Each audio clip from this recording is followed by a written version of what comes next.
Hello, everybody. I'm a practicing therapist and I work with a lot of individuals with attachment wounds. I work with a lot of avoidant individuals, predominantly dismissive avoidant or fearful avoidant leaning dismissive, but I also see fearful avoidants that are leaning anxious. I also see anxious preoccupied. I see a lot of secure individuals.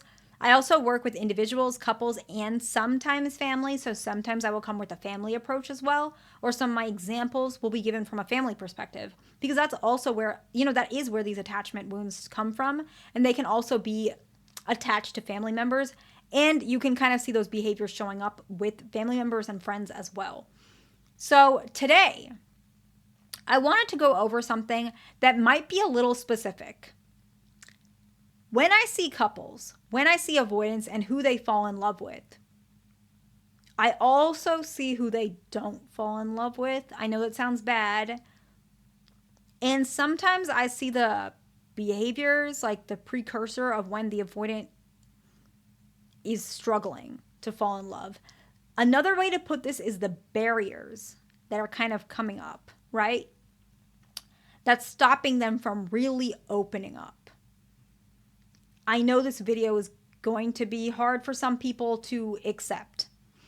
And I get that. And you are welcome to express that in the comments. I don't care, whatever makes you feel better. But I do feel like there are a lot of people who want to hear this because they want to do right by their partner.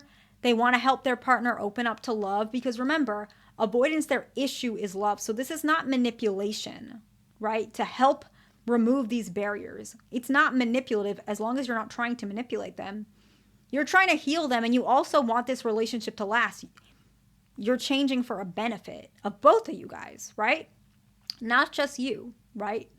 And so we're not looking at it from a manipulation standpoint. We're looking at it from, this is how I can help my partner to open up, how I can understand my partner better, and I can stop these behaviors so my partner can be more closer to falling in love with me and this process and understanding that love is healthy, right? So what are some of these barriers? These barriers that stop avoidance from falling in love, okay?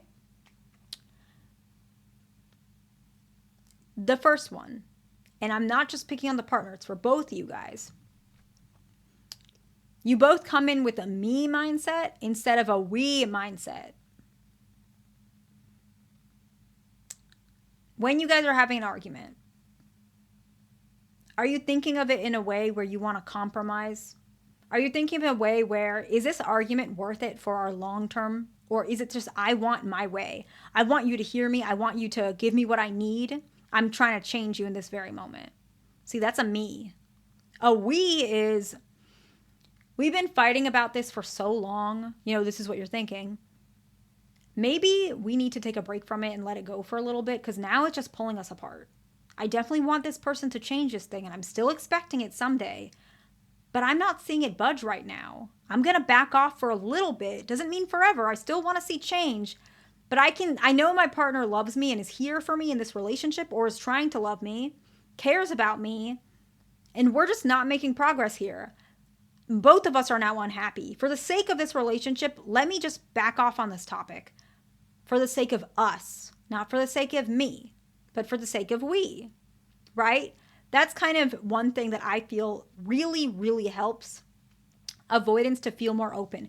And the reason why is because avoidance in general, they're used to being on their own. They're used to being independent. They're used to being alone and not taken care of or catered to. And so they're used to a me mindset. They have a me mindset typically. But when you come with a we mindset, they almost feel like, wait a second, you can hear me? I'm part of this relationship? Because, I didn't think so. I thought it was me, myself, and I.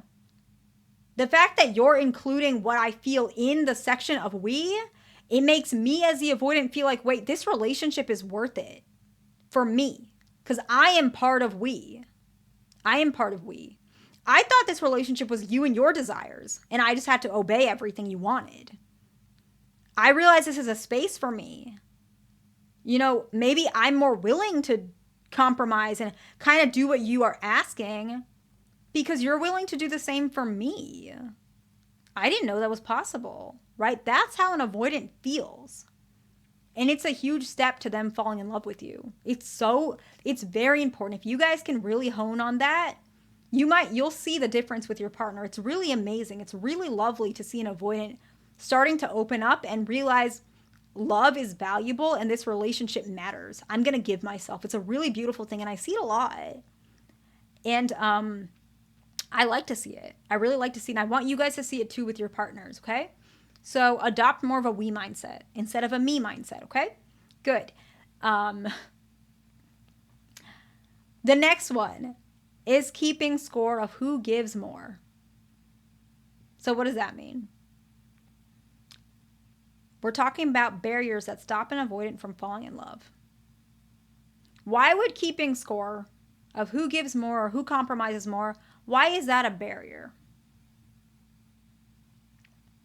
What you're doing is you're bumping into the avoidance wound that they're not enough.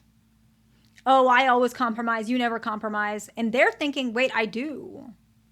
I'm trying, I promise I'm trying. Me even listening to you right now, me hearing you, me being on the phone with you, me texting you, me going on a date with you is compromise. For you, it's easy. For me, it's not. I am compromising. I can't believe you don't see that. I guess I don't matter. What's the point in me falling in love? What's the point of me giving myself if what I'm doing isn't enough? I am trying really, really hard. I haven't been in a relationship in years. The fact that I even talk to you is a lot for me. I don't even like to talk to people. Some avoidants are really that extreme. And so it's really important to realize what you see in your perception is not all that's going on.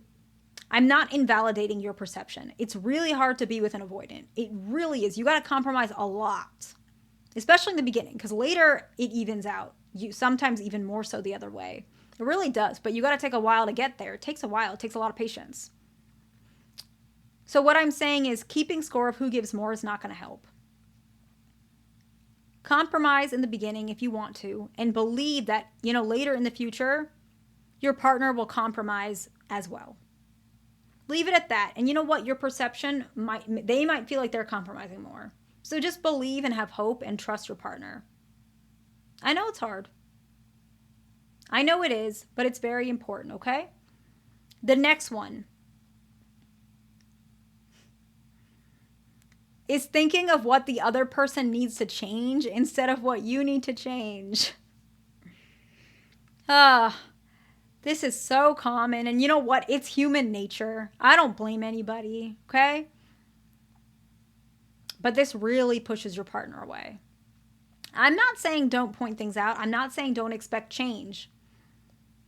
All that I'm saying is maybe sometimes stop and think, what can I do to make the situation better?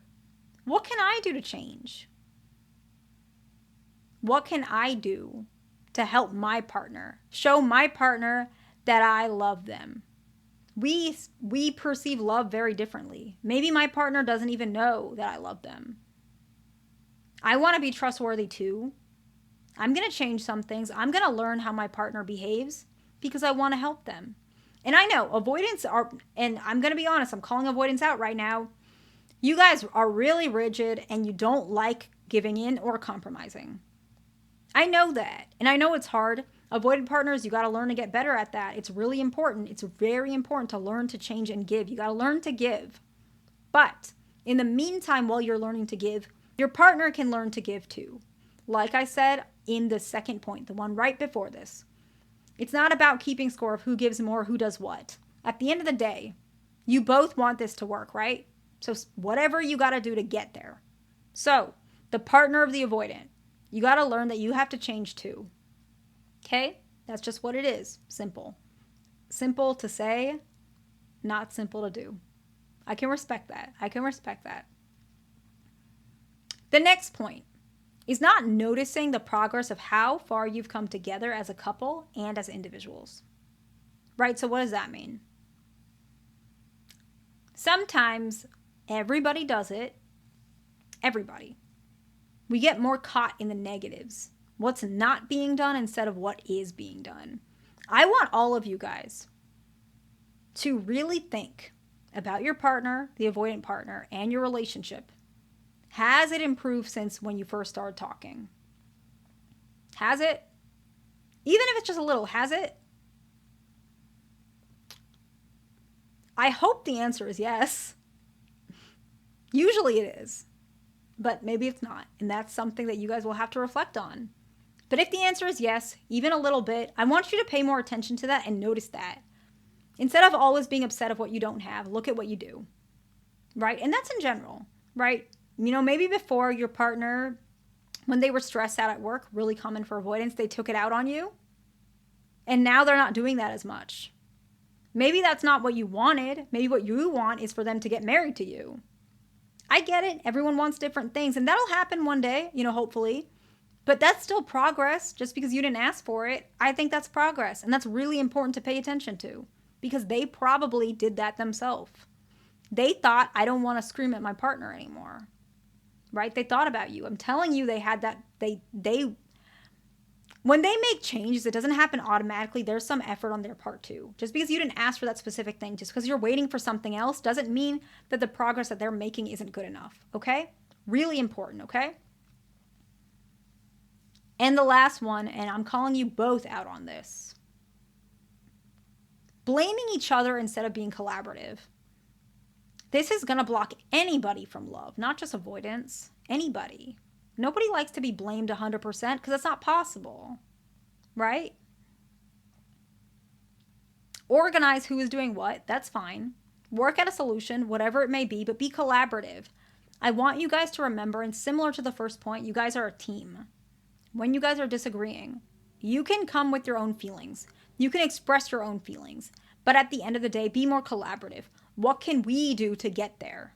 I don't care who has to do what. What can we do so we can stop having this disagreement?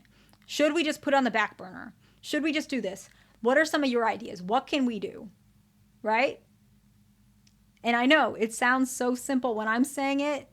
It's not simple at all in practice. I respect that. I'm not saying this is easy, but I am saying it's valuable. These 5 points are going to stop the avoidant from pulling away. It's going to open the avoidant from falling in love, the positive version of these points, right? Because all of these barriers stop them from opening up and falling in love.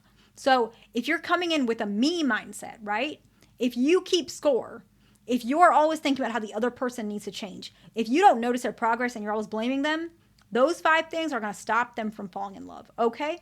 Very simple. There's a lot more that I can list, but these are just the ones I thought about. But go ahead, subscribe, like, and I will see you in the next one.